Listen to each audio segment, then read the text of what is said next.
This video is part of a series of 16 presentations by Crystal Whitten, PhD, based on her book, Country Living. See the video description for availability. The free videos can be found as parts 361 to 376 at www.preparingforthetimeoftrouble.com. Our immune system basically transports vitamin C to wherever we have an infection or any kind of invasion.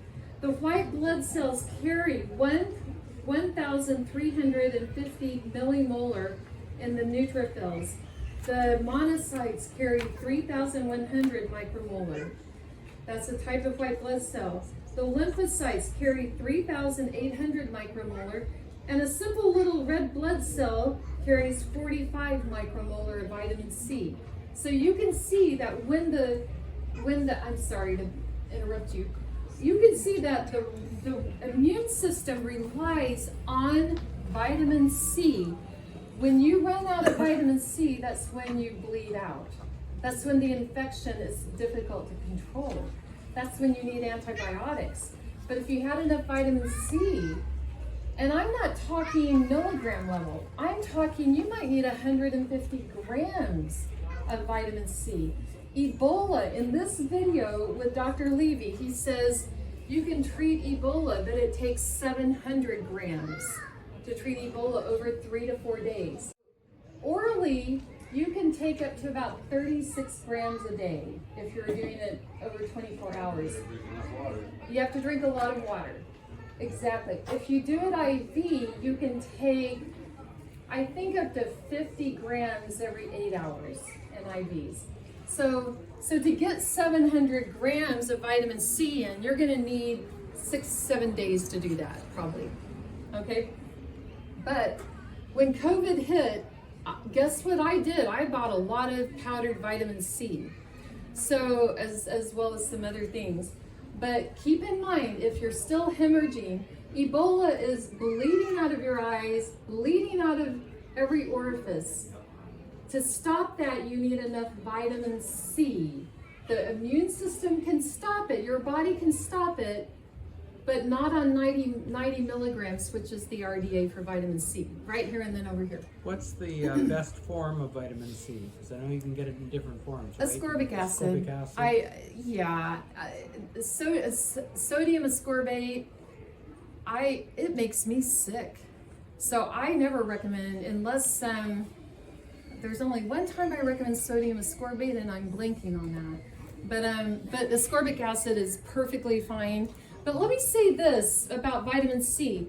So do you know what an order of magnitude is? It's 10x. Okay. So 10 times more is an order of magnitude.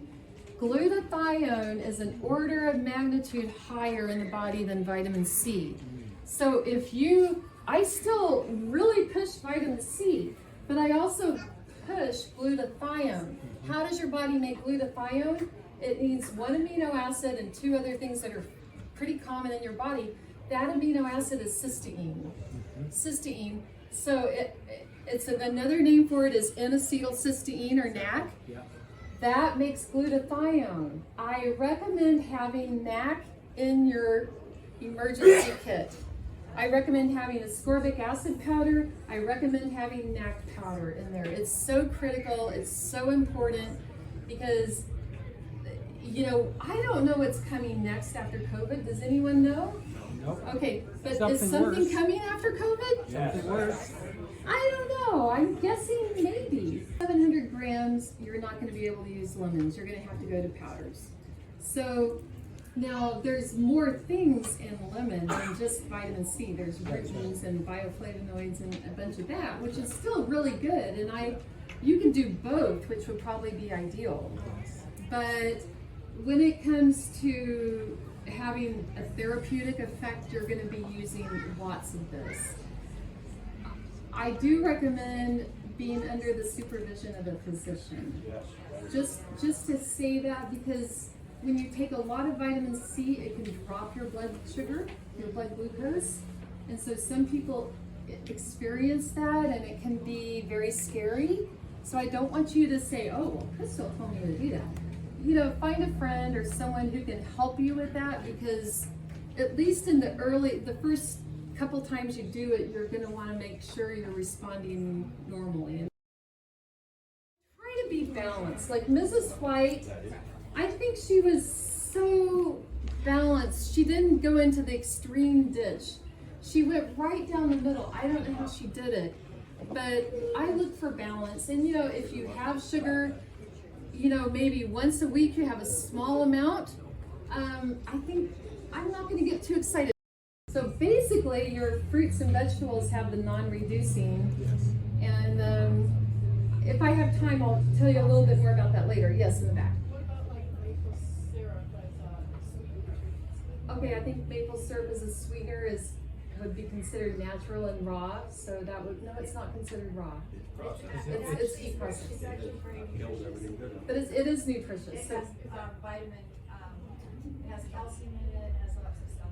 It does have minerals, yeah. yeah, maple syrup, I don't have a problem with, but small amounts. Would you please tell more about the other compound that you said that you have in that first aid kit? Okay, NAC, N-acetylcysteine. So, okay, NAC, NAC, it's commonly known it's as... commonly known as yeah. NAC, NAC, but it stands for N, the letter N hyphen acetyl, ACETYL hyphen CYSTEINE, N-acetylcysteine or NAC. For a while, Amazon was not selling it. Oh, you couldn't get it anywhere for a while. I bought probably 10 pounds of it. So, but yeah, so I don't know. I haven't looked lately, but I don't need any more. But I would definitely get some for my emergency kit. So N-acetylcysteine, you can actually, okay, so let me tell you about a study done using N-acetylcysteine. So they did this in an emergency room. It was in the United States, and they age matched people that came into the ER. So motor vehicle accident A goes into this group, they get regular treatment.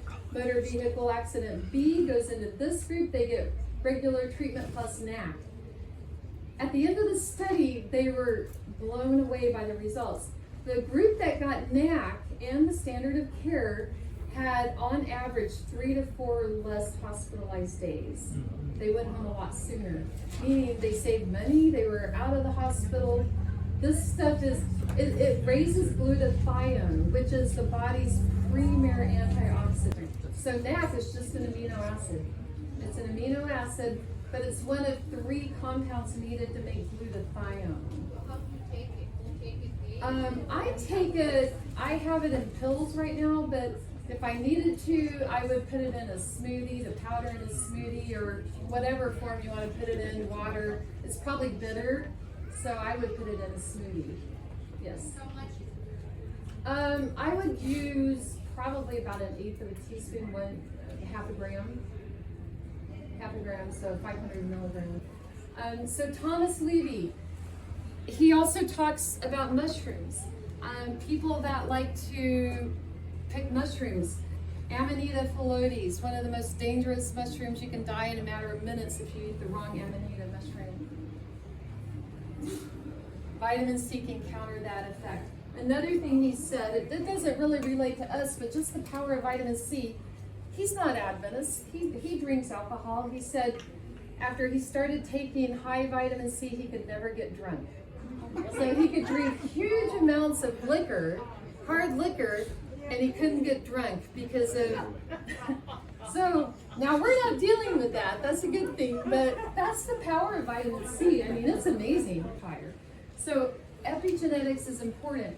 But on this page right here, page 4, these are risk factors. And if you go down this list, and this is not even all of them, and you're starting to check, yeah, I do have some swelling, I have some edema, I have some anxiety, I have chronic pain. These are things that they're signs. They're a bothersome symptom that's telling you something's wrong. Something's going down the wrong pathway, and my lifestyle needs to correct it. Do I need to spend more time on the moist earth, earthing? Absolutely. But you can also say, my diet is going to be, maybe I don't eat any sugar. You know, that if you have some cancer tendencies, sugar just feeds cancer. So look at this list, see how many checks you have on there, and just use that to kind of evaluate your life. Is how many meals should I eat? So this is a critical question, because most people, when you get past the age 45 to 50, we're sedentary enough, we only need 2 meals a day, okay? Now, if you're young and you're farming and you're doing a lot of vigorous things and your weight is really good, go for 3, that's fine. But let me tell you, when I did my raw food chef training at Living Light, and I don't have that, maybe if I can find that slide, I'll show it to you tomorrow. But the less times you eat, the more healing you experience. Yes. You're not healing when your tummy and your gut is processing food. Healing occurs when the body is in a state of fasting. Now, it doesn't have to be fasting for 10 days, it could be 18 hours. So, you know, that's called intermittent fasting. So if you can have your 2 meals a day within a 6 to 8 hour time frame, that puts your body into mild ketosis, not robust ketosis. So to get into robust ketosis, you really need about 48 hours, if not more, to get into that. The other thing that I do want to mention about food, and I'm guilty because I feel like I'm on a cruise here. You go to the cafeteria, and because I'm a speaker, they're providing my meals. And I don't make it to breakfast, but I make it to lunch and dinner. Oh, And just a second, it said something about you missed breakfast? I know, but you know, I'm in town and I just don't want the driver to have to, anyway, so my 2 meals are lunch and dinner. So, no, I'm saying I feel like I'm on a cruise, to be honest. Your lunch is your breakfast. That's right, lunch is breakfast. So, but what I'm saying is, I see little old grandma with the biggest plate of food I've ever seen in my life. And I get it, we feel like we're on a cruise. What I want to say about this is your stomach is a potential space. It's about as big as your fist when it has no food in it, okay? You can put up to a little over a gallon of food in your stomach. A gallon is 16 cups of food. And I promise you, I've seen people come very close to that, if not exceed that. So that's not good for the stomach, because the stomach, it has 3 layers of muscles, and it does this.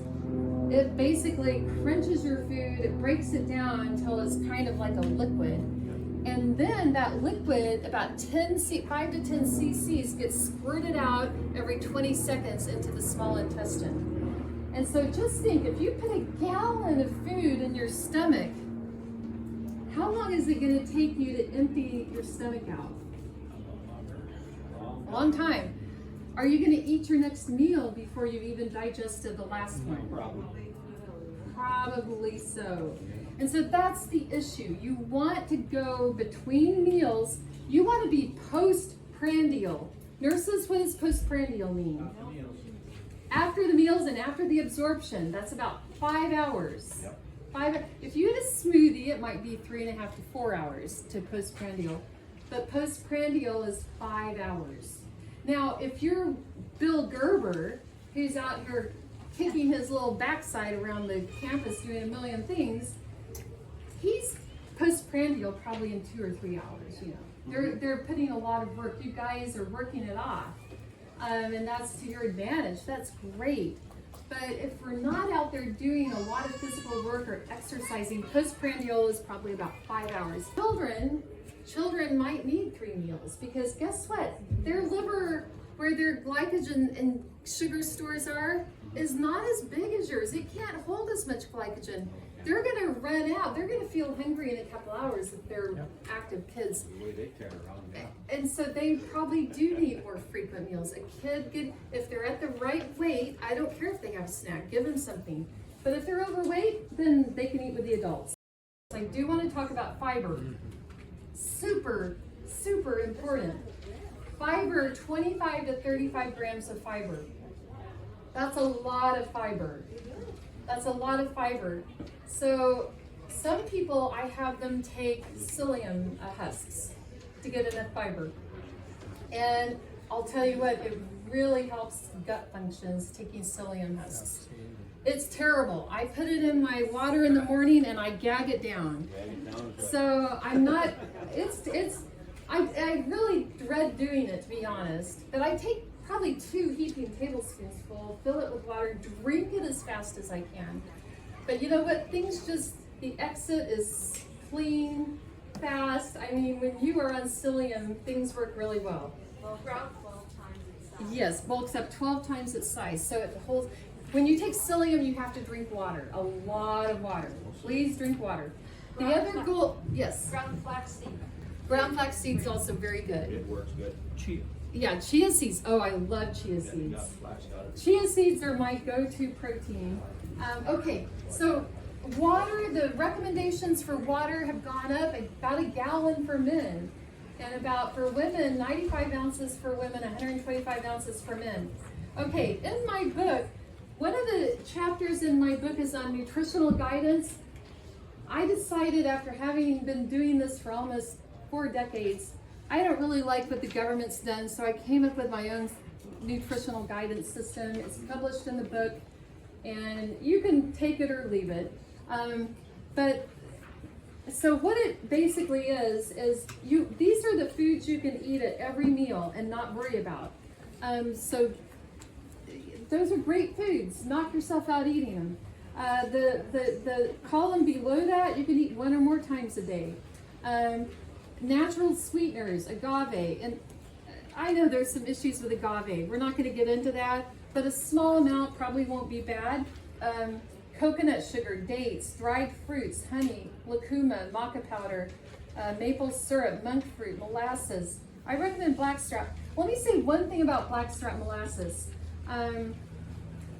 It is, by weight, blackstrap molasses is 10% minerals. It means magnesium, calcium, iron. It is an incredible source of minerals, and so I strongly recommend that, you know, once a week, maybe if you can, try to get down some blackstrap molasses. And that's not basic molasses, it needs to be blackstrap. So raw food at every meal. I'm a raw food chef.